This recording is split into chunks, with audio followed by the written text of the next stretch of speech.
Hi guys, and welcome back to another video. Today you join us at Essen Motor Show and we are at BMW M stand, and behind me we have an M2 with a full range of M performance parts which they're going to be unveiling very soon. So let's take a look.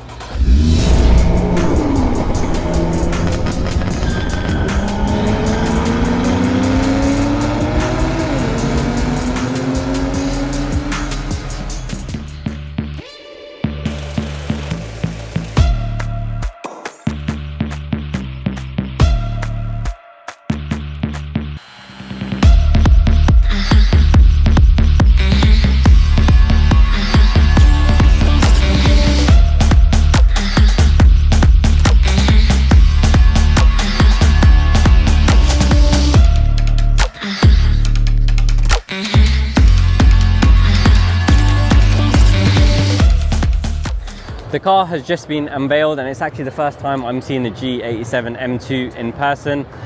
I wasn't really sure about it when I saw it in the pictures. I love the wide boxy nature of the car, but in real life it actually looks a lot better. So I'm not talking about the M performance parts here, I'm talking about the general look of the car. In terms of the general look of the car, the only other thing that I'm not quite sure about is the rear bumper. It does look quite ungainly from some angles.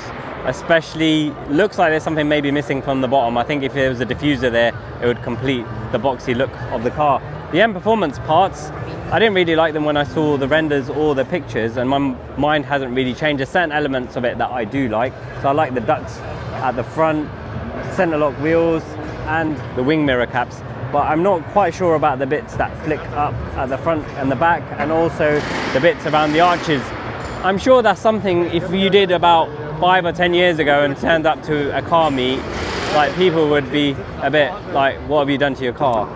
BMW M Performance have done that now. I don't really think they perform or function. Me personally, I'm not a fan of it. What do you guys think?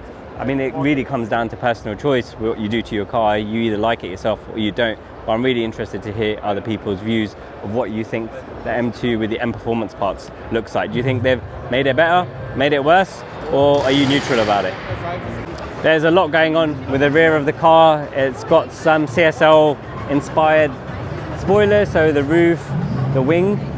It has different carbon fiber covers for the rear bumper, and this one has the M Performance exhaust, so it's very much like the one you get on the G82.